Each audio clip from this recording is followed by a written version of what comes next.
Halo semua, kalau misalkan lo punya keluarga, saudara, anak, istri, atau mungkin teman dekat kalian yang perempuan, please jangan biarin mereka keluar malam sendirian. Langsung aja tonton video ini sampai habis biar kalian tahu apa maksud gua. Dan sembari menunggu kalian sediain kopi dan cemilan dan subscribe channel ini juga, selamat datang di Catalyst Story.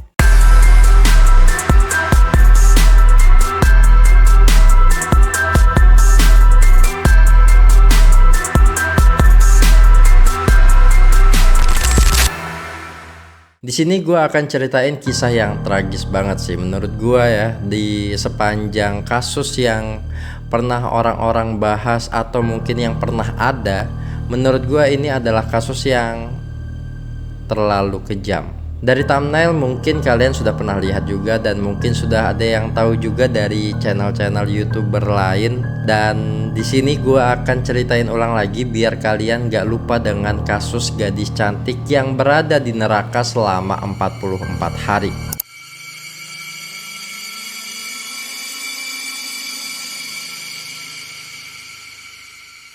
Junko Furuta lahir pada tanggal 18 Januari 1971 yang berasal dari kota Misato di Jepang. Dia ini besar dari keluarga yang cukup hangat walaupun sederhana. Dia tumbuh bersama kedua orang tuanya, abangnya, serta adik laki-lakinya. Junko ini juga adalah siswi SMA yang udah cantik, pintar, dan cukup populer di lingkungan sekolahnya di Asio Minami High School. Tapi karena dia ini terlalu unggul dari teman-temannya ini, ada satu kakak kelasnya yang suka dengan Junko dan mengutarakan perasaannya kepada Junko. Siswa ini bernama Hiroshi Miyano. Dia adalah berandal sekolah, pembuat onar, bahkan katanya dia adalah anggota Yakuza. Tapi di sini gua nggak yakin sih.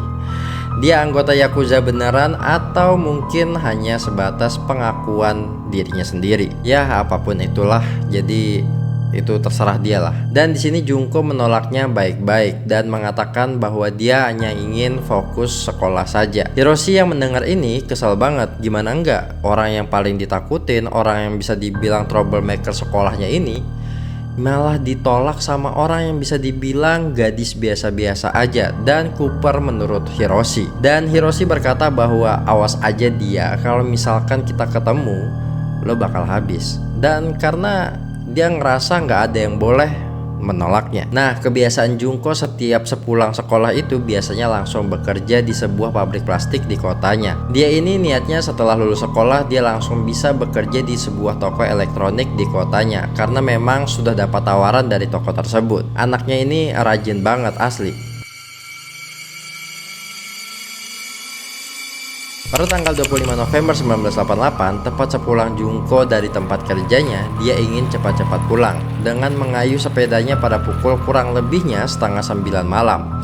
Dikarenakan dia ingin menonton acara televisi favoritnya bersama keluarganya. Namun ketika di perjalanan, Junko melewati jalan yang dilalui oleh Hiroshi Miyano. Hiroshi bersama dengan temannya yang bernama Minato sedang berkeliling menggunakan motor mereka. Ya, pekerjaannya ini adalah merampok dan memperkosa wanita-wanita yang ada di tempat tersebut. Dan banyak hal yang dilakukan oleh kelompok ini. Ketika mereka berkeliling ini, mereka melihat Junko dan terbesitlah di kepalanya Hiroshi. Dia berpikir bagaimana kalau misalkan dia memberi pelajaran kepada Junko pada malam itu juga. Junko tidak lama kemudian dihampiri oleh seseorang pengendara motor dengan menendangnya hingga terjatuh dari sepedanya.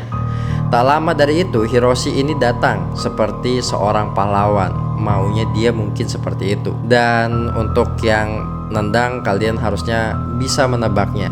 Ya, dia adalah Minato atas suruhannya Hiroshi ini. Hiroshi menawarkan tumpangan kepada Junko. Katanya sih mau diantar pulang biar nggak ada yang jahat lagi. Dan Junko sempet tuh nolak karena memang nggak enakan.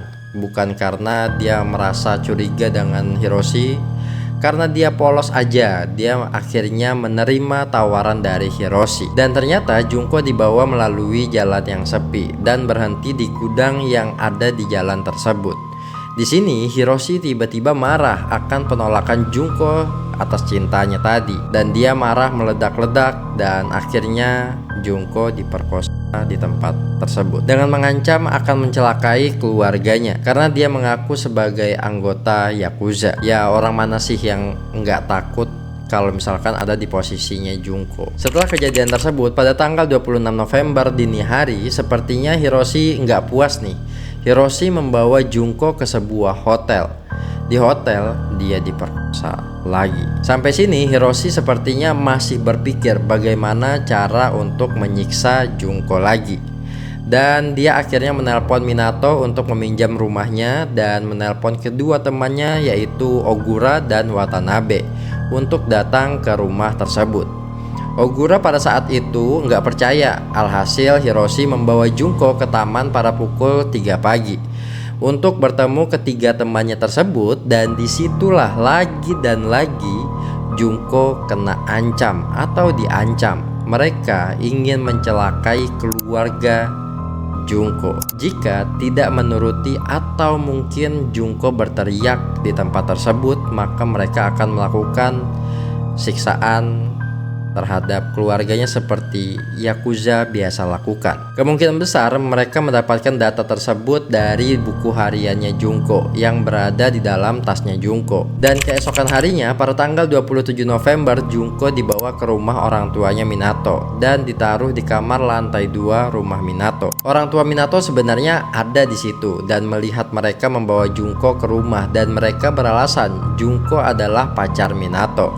Walaupun sebenarnya orang tuanya ini tahulah kalau Junko itu adalah korban anaknya. Gue gak habis pikir sih, karena orang tua Minato ini walaupun tahu begitu, mereka takut sama Minato, takut akan Yakuza yang selalu mengancam mereka. Dan anaknya ini sudah semakin kasar terhadap orang tuanya. Jadi gak ada banyak hal yang bisa dilakukan oleh orang tuanya Minato ini. Di hari yang sama, orang tua Junko menelpon polisi atas hilangnya anak perempuannya ini. Hiroshi dengan teman-temannya ini sepertinya sudah tahu kalau misalkan Junko sudah dicari polisi, dan menyuruh Junko untuk menelpon orang tuanya agar membatalkan pencarian tersebut agar mereka nggak cemas lah. Dan di sini Junko dipaksa untuk beralasan bahwa dia menginap di rumah teman perempuannya dalam waktu yang cukup lama. Walaupun orang tua Junko ini merasa aneh dan nggak biasalah gadisnya ini tiba-tiba izin seperti ini, karena memang sebelumnya juga tidak pernah. Di keesokan harinya dan hingga seterusnya, gua sebenarnya agak kurang nyaman sih untuk menceritakannya. Karena satu sisi takut kena regulasi YouTube karena memang channel ini juga baru. Takut banget kalau misalkan ngelakuin kesalahan. Dan satu sisi lagi kalau misalkan gua harus sensor gimana, kayaknya bikin kalian gak nyaman. Coba deh kalau misalkan kalian punya pendapat, masukan, atau mungkin bisa nih tulis-tulis di komentar gimana gua harus membawakannya agar aman dan kalian bisa menikmatinya. Dan kita lanjut ke ceritanya. Setelah adanya telepon dari Junko, orang tuanya ini nggak sepenuhnya percaya gitu aja. Ya namanya juga naluri orang tua ya. Nggak seberapa lama juga ada kedua polisi yang akhirnya mendatangi rumah Minato. Kedua polisi ini menanyakan bahwa apakah ada seorang wanita muda di sini, tetapi ibu dan keluarga Minato berkata bahwa tidak melihat ada satupun gadis muda di sini. Ya wanita itu cuman ibunya aja. Setelah tahu informasi tersebut, kedua polisi ini beranjak pergi tanpa mau mengeceknya atau mau tahu atau menggeledah rumahnya ini. Padahal tuh ya kalau misalkan polisi ini bekerja dengan benar, setidaknya dia bisa menyelamatkan Junko lebih cepat. Dan menurut informasi yang beredar, kedua polisi ini ternyata sudah diberhentikan. Siksaan dimulai dari rumah ini, di mana Junko diperlakukan sangat amat sadis. Junko mengalami siksaan demi siksaan tiap hari, pagi, siang, sore, malam. Dan entah itu dipukul layaknya samsak, diinjak, dibakar anggota tubuhnya, ditetesin lilin panas, bahkan dijatuhi barbel ke perutnya. Dan menurut kalian itu sudah paling sadis? Belum. Junko dipaksa untuk memakan serangga dan meminum air seninya sendiri. Junko dibiarkan kelaparan, bahkan di saat malam tiba pun dia disuruh tidur di luar tanpa mengenakan busana. Dibiarkan dengan kedinginan hingga tubuh Junko nggak kuat lagi. Beberapa kali juga Junko pingsan yang ujung-ujungnya mereka siram dengan air atau memasukkan kepalanya Junko dengan paksaan ke dalam air. Dan tubuh Junko yang sudah penuh luka dan nanah tersebut membuat mereka jijik. Junko diketahui sudah diperkosa dengan kurang lebihnya 400 kali dalam waktu 40 hari. Junko pernah berucap juga bahwa dia ingin mati aja, dia sudah nggak sanggup, atau mungkin dia memohon untuk dibunuh saja. Dan pada tanggal 4 Januari 1989, Junko menghembuskan nafas terakhirnya. Mereka masih mengira bahwa Junko ini mungkin masih hidup dan dia hanya pingsan aja. Tetapi makin lama mereka makin panik bahwa Junko nggak sadarkan diri. Di sini mereka memutar otak bagaimana cara membuang jasadnya Junko. Mereka mendapatkan ide untuk memasukkan Junko ke dalam tong atau drum yang bisa diisi dengan 208 liter air dan mereka mengecornya dengan semen. Lalu mereka membuang ke truk semen pada jam 8 malam di hari yang sama. Dan pada tanggal 23 Januari 1989, Hiroshi dan Ogura ditangkap oleh kepolisian dengan kasus yang lain sebenarnya. Mereka ditangkap atas dasar pemerkosaan terhadap seorang wanita pada bulan Desember lalu. Pada saat interogasi antara Hiroshi dan Ogura ini ditempatkan terpisah dengan masing-masing polisi berbeda untuk menginterogasinya. Di saat interogasi inilah ada kejadian yang membuat Hiroshi ini merasa polisi udah tahu kasus mereka dengan Junko. Mungkin bahasa kurang lebihnya dari polisi adalah seperti, kamu ngaku aja, temanmu di sebelah lo sudah ngaku. Yang padahal Ogura nggak ada mengakui hal tersebut sama sekali. Hiroshi langsung berterus terang kepada polisi bahwa mereka telah melakukan pembunuhan terhadap Junko. Dan dia mengatakan tempat yang sebenarnya mereka membuangnya. Dan pada saat itu juga kepolisian langsung bergegas untuk mencari drum tersebut.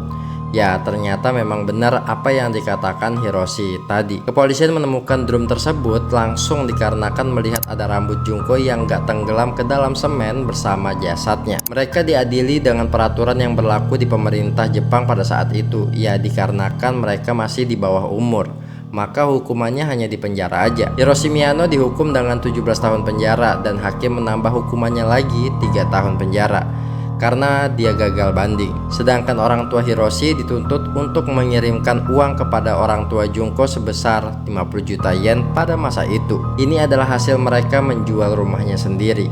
Sebenarnya data-data diri mereka ini karena masih di bawah umur ya, jadi mereka harusnya disembunyikan identitasnya. Tetapi ada wartawan yang baik hati banget nih, bisa dibilang dia mencoba membongkar nama asli mereka ke publik. Dan Minato mendapatkan hukuman 6 tahun penjara dan akhirnya ditambah oleh hakim dikarenakan gagal banding juga selama 9 tahun. Dan Jo Ogura dihukum selama 8 tahun penjara. Dan yang terakhir adalah Yasushi Watanabe dihukum hanya 4 tahun penjara aja dan mendapatkan peningkatan hukuman sebanyak 5-7 tahun. Ya, sebenarnya ada lagi cerita sedikit lah tentang mereka ini setelah mereka keluar dari penjara, tapi cerita ini cukup membosankan lah. Intinya mereka keluar dan masih begitu-begitu aja dan tidak ada kehidupan lain. Mereka hanya melakukan kriminal. Kalau kalian penasaran dengan cerita lengkapnya, kalian bisa cari di Google untuk cari Junko Furuta. Karena memang banyak hal yang nggak bisa kita posting di sini. Selain itu juga gue agak mual sih untuk membacakannya, terlalu panjang. Tapi gue harap kalian dapat benang merahnya lah dan konklusinya. Dan gue harap kalian dapat kesimpulan untuk menjaga orang-orang sekitar dan lebih aware lagi ke sekitar kalian. Dan yang kalian yang perempuan mungkin yang nonton ini, jangan keluar malam sendirian, apalagi di jalan sepi. Faktanya juga sampai sekarang, apalagi di negara Konoha ini, nggak jarang orang yang seperti 4 orang tadi ini itu yang bengis, yang jahat, yang nggak bermoral masih di sekitar kita dan mungkin mengancam keluarga kita juga. Untuk kalian yang mungkin ada saran topik menarik yang ingin gua bahas atau gua ceritain lagi gitu, kalian bisa komen di bawah di kolom komentar. Dan untuk kalian yang mungkin kurang nyaman dengan video pertama gue yang on cam. Kalian bisa kritik dan saran juga, tulis di komentar juga. Jangan lupa like, share, dan subscribe channel ini juga, biar gue lebih semangat dan lebih memperbaiki diri juga untuk membuat konten yang menarik buat kalian nikmatin, biar kalian juga nggak ketinggalan konten-konten lainnya lah. Dan yang terakhir, ya udah gitu aja sih. Thank you.